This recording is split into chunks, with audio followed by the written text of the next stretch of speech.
Hi everyone, I'm Maribel. I'm from Merced Adult School and I'm a counselor there. This week, we're going to be talking about how to make empathy a habit. Um, and why I chose empathy, because I really feel, as if you've been watching my videos, it talks about how in leadership you want to definitely have empathy and the importance of empathy. And research shows that those people who have and learn empathy, especially at a young age, usually are less aggressive, they have lower levels of stress, depression, and have better, and then do better academically. Um, we really think that empathy is the foundation of humanity, and there is no way that you can be cruel if you can empathize. Um, People also say that is a key component to conflict resolution.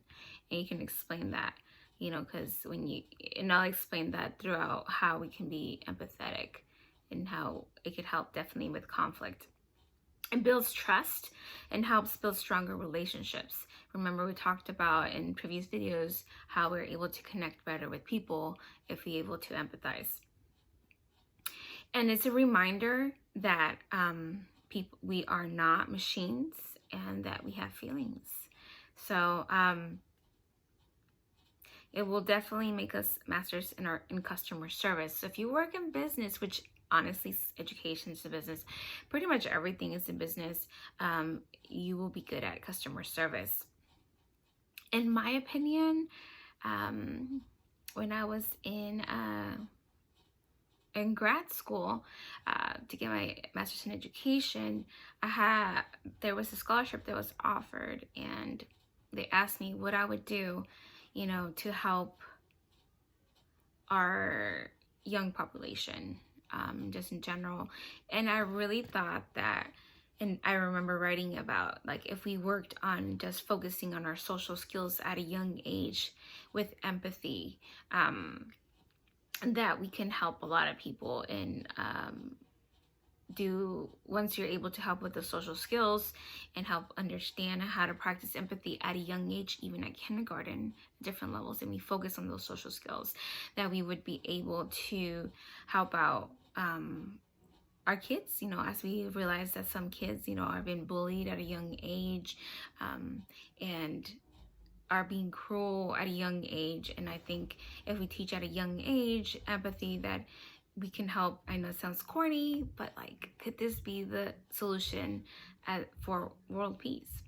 I know it's far-fetched, but I really feel that that's something I would like to continue in teaching and focusing on and emphasizing at a young age, as in like 70% of the time, 30% academics, 7% social skills, which involves empathy and which is part of conflict resolution.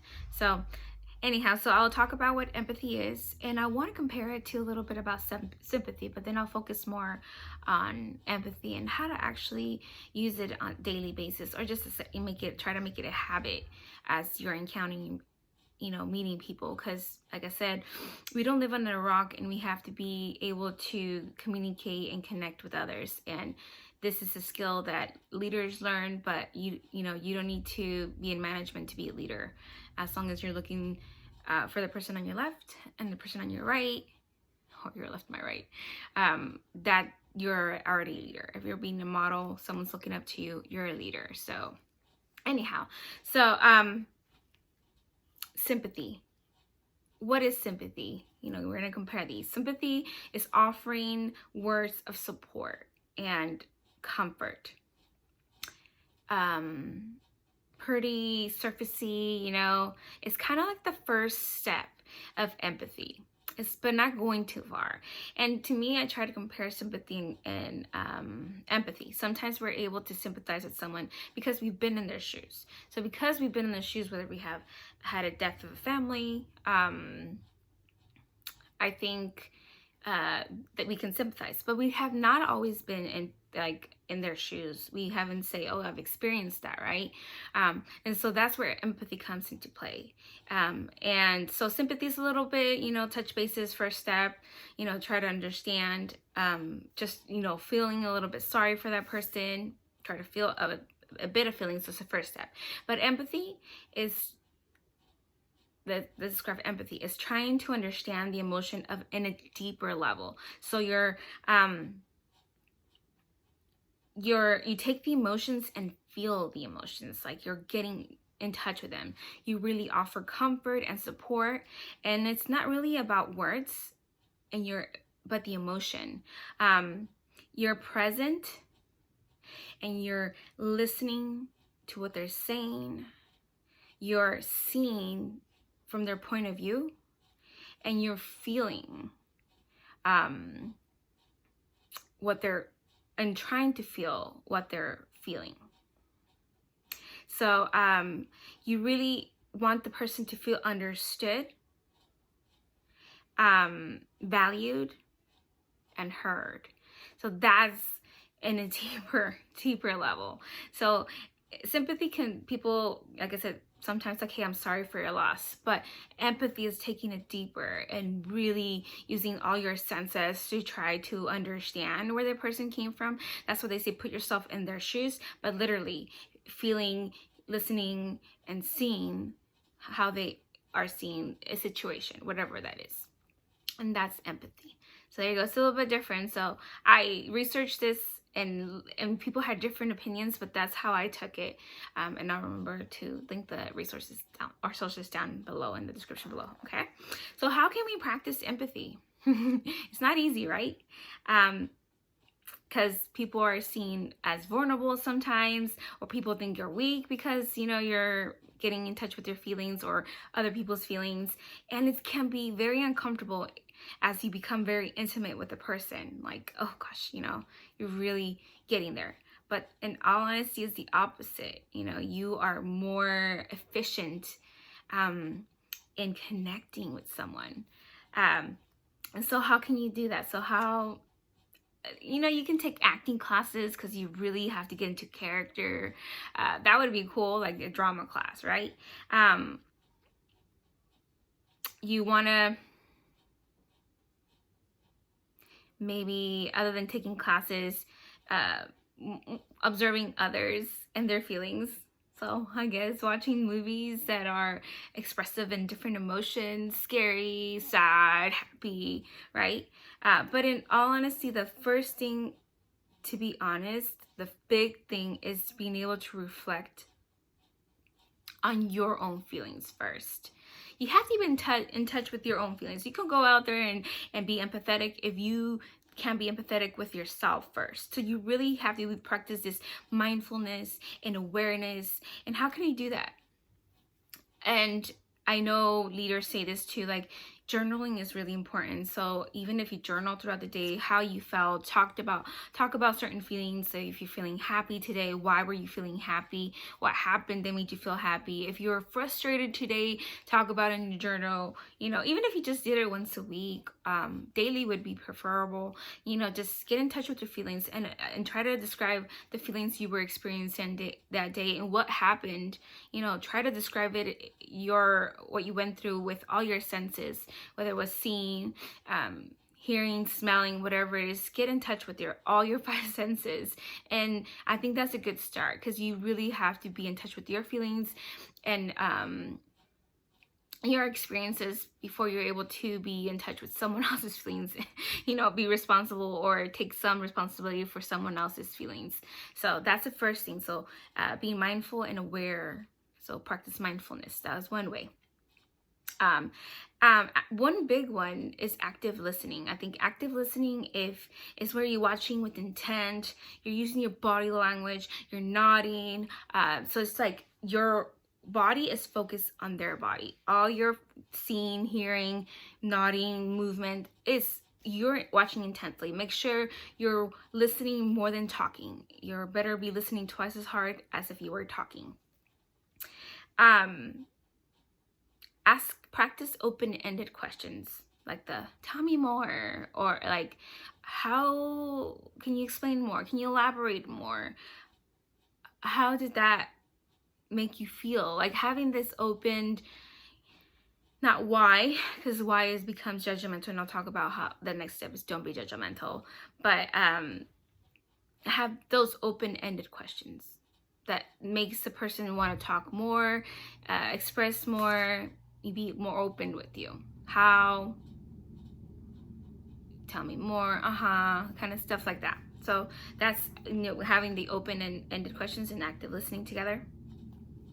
Another one is don't be judgmental. Okay, understand that we all experience different things in life, and it's sometimes you have to catch yourself. We're like, and I tell people, like, those people who maybe be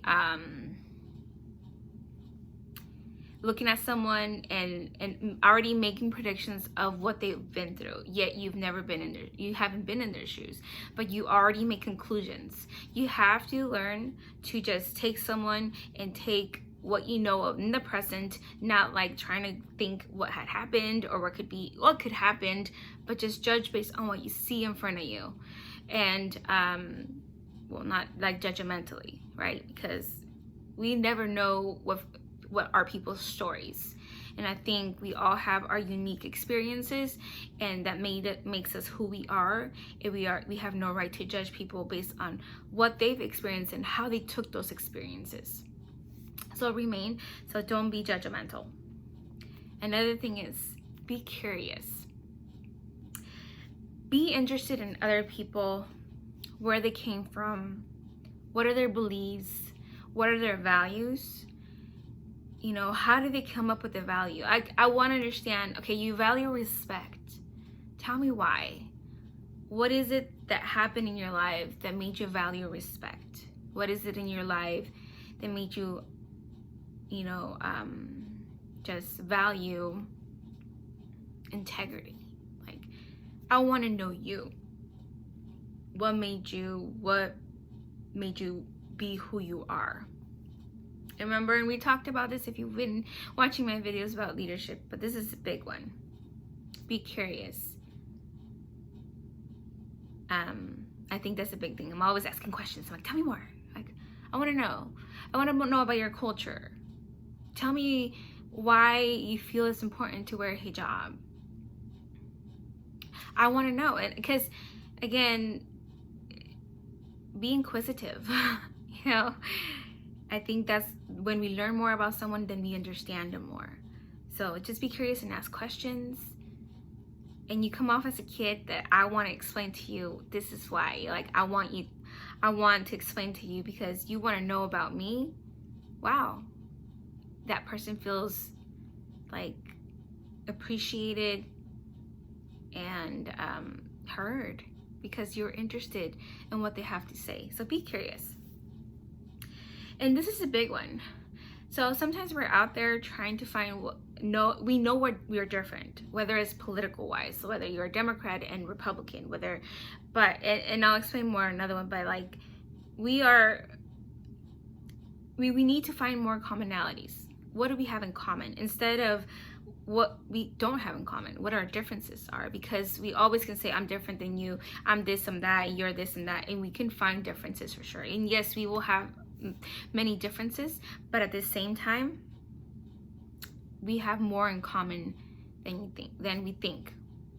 We all want the same thing. And this is something that I tell people, like, we all want to live a good life. We all want the best for our kids. You know, we want to be happy. We want to come home happy. And we want to be able to provide a good life, you know, and make our own family happy. We really want the same thing, a lot more of the same thing than we're different. We might approach things different, but we need to find common ground. And I think that's another thing. Like, I feel like I need to find more common ground than find what we're different. If we find something in common and we share something that we both believe in, I think we can get more done. So finding commonalities. And this is a very important one. And I need to catch myself. I've caught myself labeling. So avoid labeling people because it's easier to hate a label than a person. So this is why sometimes we just say we hate each other. Because when we label someone, whether as you're a Republican, you're a Democrat, or you're black, I'm white, you're heterosexual, you know, you're a homosexual, whatever, right? These labels really just puts us in an easier way to just like dehumanize us. That's what I'm trying to say. Like, it dehumanizes us, and I think that's just doesn't look right? You really want to get to know each other as people, not as a label, right? You don't want to be like I said, there's that difference: Dem, Rep, Christians, Muslims, the black and white. But again, we're all connected in many ways. So avoid labeling people and see them as person. So there you go. I'm like, oh, that's the end. I lost touch. So anyhow, I think that's what I have this week. You know, understanding the difference between sympathy and empathy. Sympathy is surfacey, starting, you're sharing, you might have gone through that experience, and you know, is that first step of trying to understand the person. Empathy is taking it at a deeper level, you know, being able to listen, to see what they see and feel what they feel. And how do you practice empathy?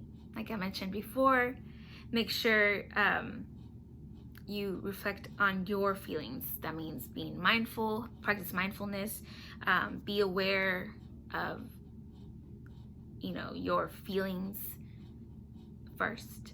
So really take in that first and journal it. Practice active listening, which also involves asking open-ended questions. Be curious, inquisitive person. Find what's more common. Find what you have in common with a person. Not always the differences. Find what you have.